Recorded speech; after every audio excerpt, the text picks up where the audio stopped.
Hey Rami, Hey, how are how you? are you? Good. How are you doing? I'm trying to fix this. Yeah, well, I have a cable, so how are you? Good, good. How you doing? Seem like you're I'm fine. suffering from the A little heat. bit. Yeah, a little bit. It's about, I don't know, about 30 something today, 38, something like that. Wow. So under the sun could be 40, 41, 42. Oof, So it's that's summer, hot. it's summertime. How are you? Good, good. Yeah, New York's not too bad. It's warm, but not too warm. Just the Not way too you warm. like it. Yeah. Well, a little bit, I mean, humidity, it's a problem sometimes right there, right? It can be, but yeah, just spend a little bit of time outside. It's always nice. So, well, you have a very nice views. I have it too, huh?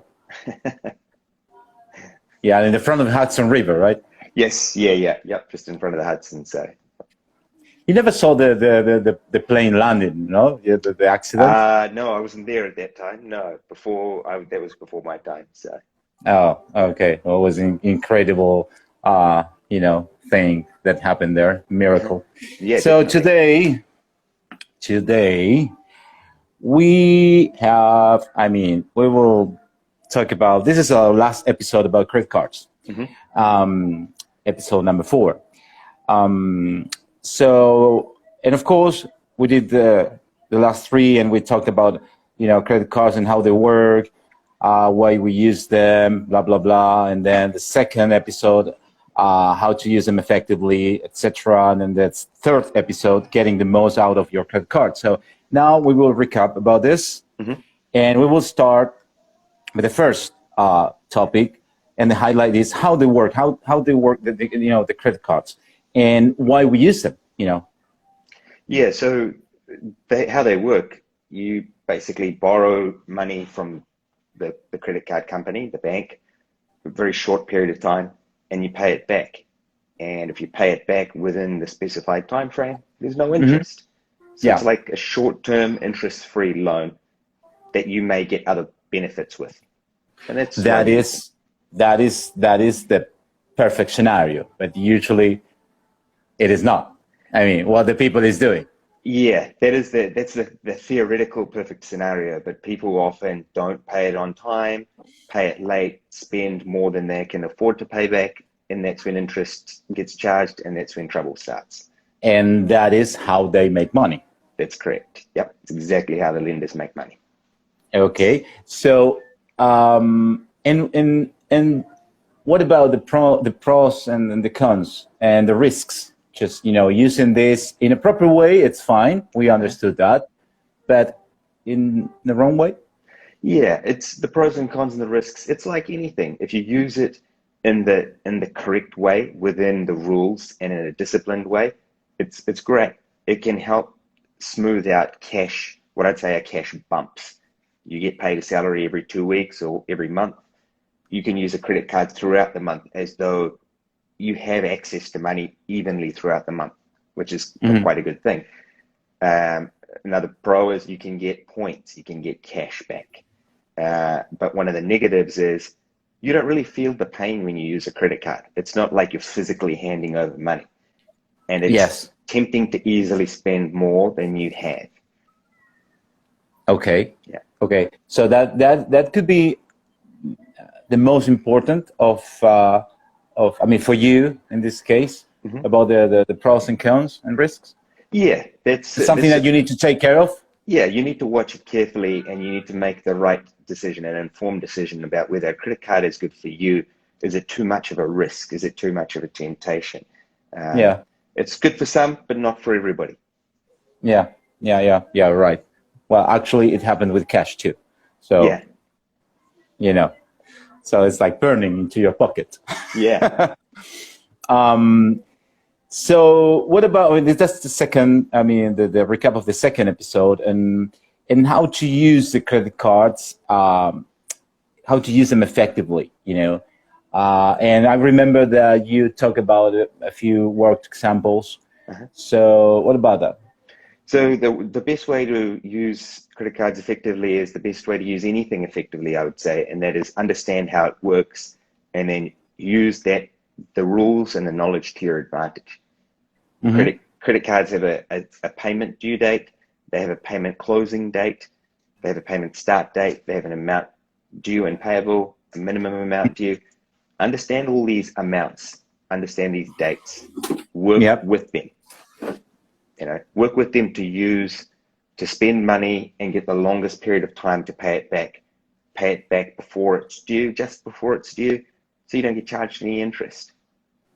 Yeah, well, that's the secret that everybody. Well, actually, it's not a secret. It's just a matter of calculation, right? I mean, just the date of information, not calculation, or both. Yeah, it's about knowing what to look for when you receive your credit card statement or you log into your account online. It's just a question of what is it that I'm looking for? What do these dates mean? What do these numbers mean? And sort of cutting out all the bullshit, because there's a lot of bullshit on your statement that you don't really need to know at that particular time. So don't get overwhelmed or bogged down, or there's a lot of small writing, small print. Yeah. Don't get bogged down with that stuff. Find what you need. Talking about small, talking about something that is usually written in small. It is, I think 99% of the people are not reading the full contract that you sign when, what do you recommend about that? Yeah, no, because I'm just signing with Google and I'm not reading anything. So anyway, and then we can complain, right? Yeah, these things they're designed that way, right? They're designed by whoever is getting you to sign it. It's designed that they're getting you informed consent. But informed means they're giving you access to information. It's up to you whether you read it or not. Now, if there's 200 pages of tiny text. Yeah. Text, you're never going to read it all, right? And that's kind of what they're banking on. So my advice would be take a moment and sit down and read it. If you don't understand it, or if you don't have the time, have a quick look at it, see if you can find keywords, usually things like interest rates, I would say. Interest rates, dates, penalties, look for key things. And if that's not your thing or you can't do that, ask somebody who can. Contact me. Ask a family member or a friend. Whoever, somebody who can help you work out exactly what's being said and what you're committing to. Or call the bank. That usually, if you go with a straight question, they should answer, right? That's right. Yeah, the thing with the bank is, banks are designed to sort of have as few interactions with you as possible, and the people who do interact with you may often be not in the US or Europe, for example. They may not know. Yeah. So like a call center. Correct. Yeah, and they're not employed as technical people because it's not their job to be technical. So it's their job to answer. I'm just thinking. Yeah, I'm just thinking. Talking about that, I'm just thinking about that today. That many banks are closing the physical offices. And using call centers, etc. But here is not a problem. I mean, I'm talking about Spain, for example. The call centers are in Spain. It doesn't matter if the guy, you can talk maybe with a guy from other countries, etc. But it's in the country most of the times. At least maybe 99% of the times. I don't know if there are some banks outsourcing the call centers.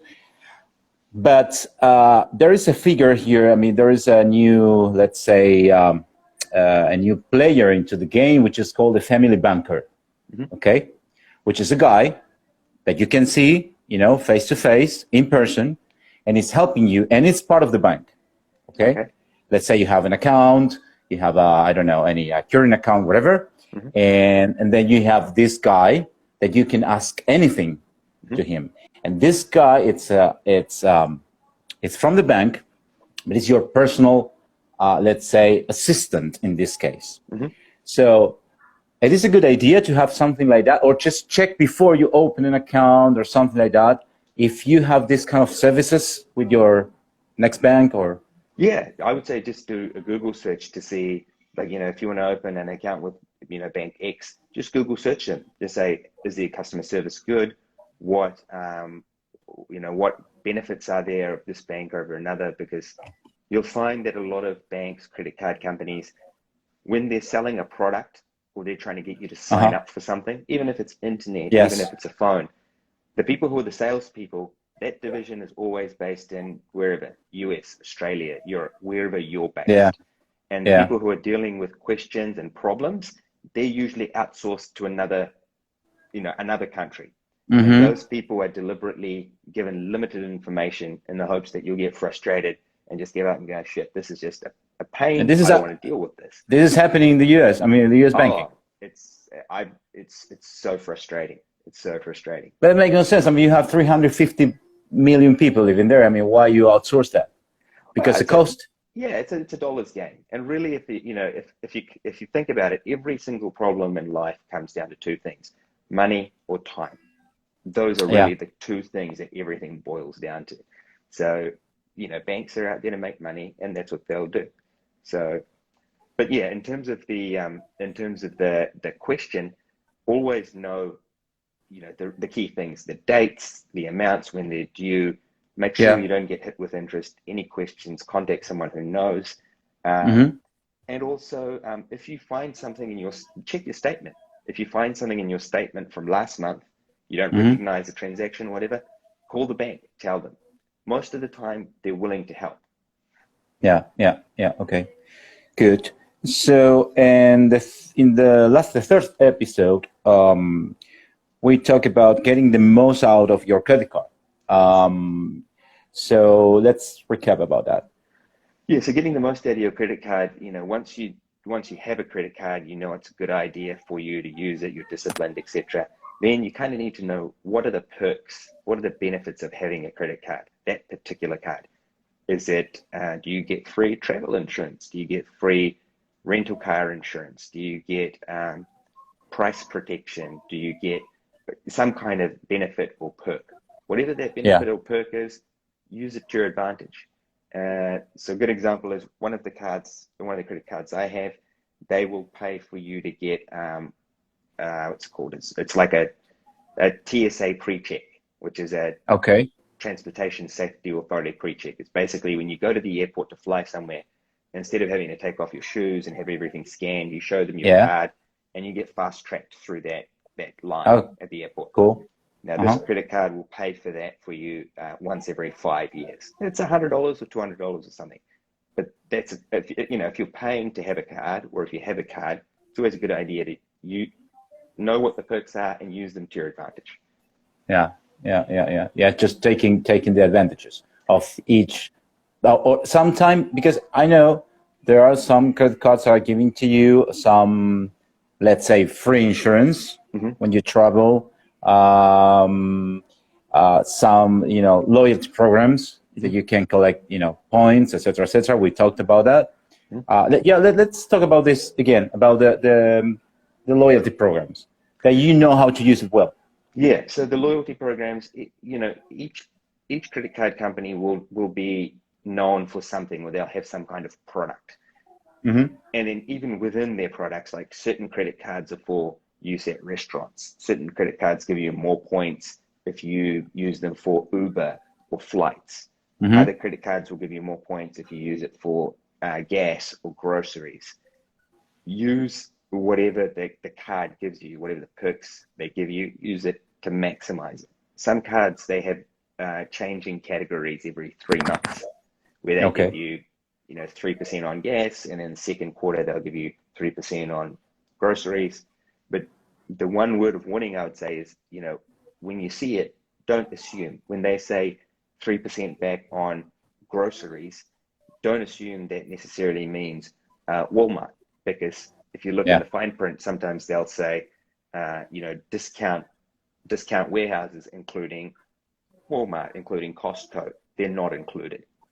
So never sort of assume anything. When you read things, whatever you think something means in terms of what is a supermarket or a grocery store, it may not necessarily be what they want you to know it means. So know what they say it means.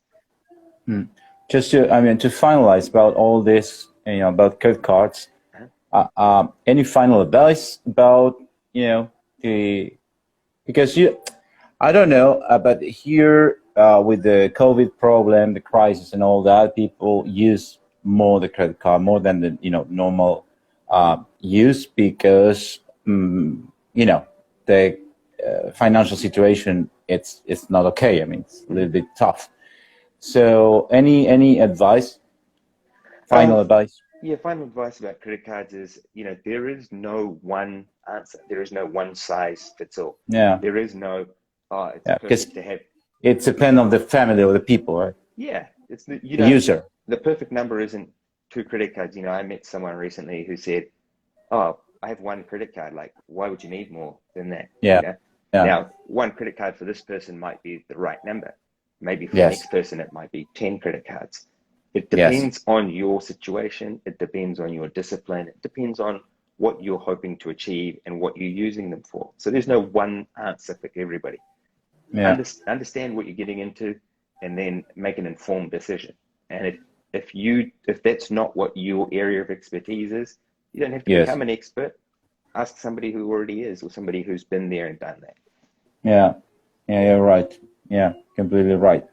It's something like that. Don't play the instrument if you don't know how. So because it will be not tuned at all. No, exactly. And so, either learn how to play the instrument, or get somebody who already knows how to play it to play. Absolutely. You need a teacher. Yes. Yeah. So, okay. I mean, I think it was, pretty clear. However, if any people, any person from the audience has any question, they can send it to you or to me. Just go to Instagram Life Streamliner, and they can, or visit the website 𝙬𝙬𝙪𝑒𝑠.com. that we will redesign a little bit the website, and will be updated soon. So more information, useful information there. Yep. Also a blog. But closing this and talking to the next topic will be about financial health. Okay. Yes. Yep.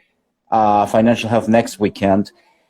And the first topic will be about budgeting. Yes. Can you tell us something a little bit about the budgeting, which is really, really important? So just financial health generally, the reason we say financial health is it's like kind of like your physical health, right? Yes, financial absolutely. Health, you need to know if something is good or bad for you. You need to know whether you should be doing more or less of something. You need to know whether it's whether it's helping or not. Budgeting is kind of it's almost like getting it's like getting a physical exam once a year, right? Yeah. Budgeting. You look at your finances and you say, what have I got coming in? What is going out? Is there any way I can change these things that are coming in? Is there any way I can change these things that are going out? Is it working for me, or do I need to change something? It's the same way you would go to a doctor, and the doctor would be like, okay, you eat too many hamburgers, cut back, or you need to exercise more, or whatever. But you sort of change the way you do things to optimize things and make sure you're in the best position you can be in. And financial health is exactly the same. Budgeting will be a great topic. It's not as boring as most people think it is. No, it's not. And it doesn't mean stop being social and just sit in a corner and don't ever spend any money. That's not what it means. In fact, budgeting could often mean spend more money on yourself, but just do it in a controlled and informed way, a planned way. So so it'll be a good topic. And I think it will be funny and will be fun. And you talked about that it's like a health, our own health, but prevention could be the best thing to do, right? Exactly. In terms of financial health. Yeah, and budgeting in a way is kind of a way of identifying what you need to change, what you need to do to prevent a major issue. But the same way a doctor, if a doctor finds someone who's injured, what do? Are they breathing? Are they bleeding? Is an artery cut? It's the same principle, except making a diagnosis. Yeah, instead of blood coming out of a person, we're like, is someone bleeding interest? Is there any way we can stop the interest? So there are a lot of parallels between, health and finance and financial health. It'll be a good one to sort of tie those things together. Okay, that's pretty cool. So next week we will talk about financial health, and the first topic will be budgeting. Okay, great. So thank you so much. I mean, we are done for today. It was a little bit quick, maybe. I don't know. No, well, 20 minutes, a little bit over. Yeah. I wish you a very, very best week. I mean, the best week that you can. And don't suffer the summer. Go to Coney Island or any other island that you have around there. I don't know, any place. Well, actually, Coney Island is not an island, but whatever. Yeah. So enjoy the week, you know, and God bless. See you soon. See you next week. Thank you, everyone. Thank you, Rami. Thank you. Bye-bye. Bye.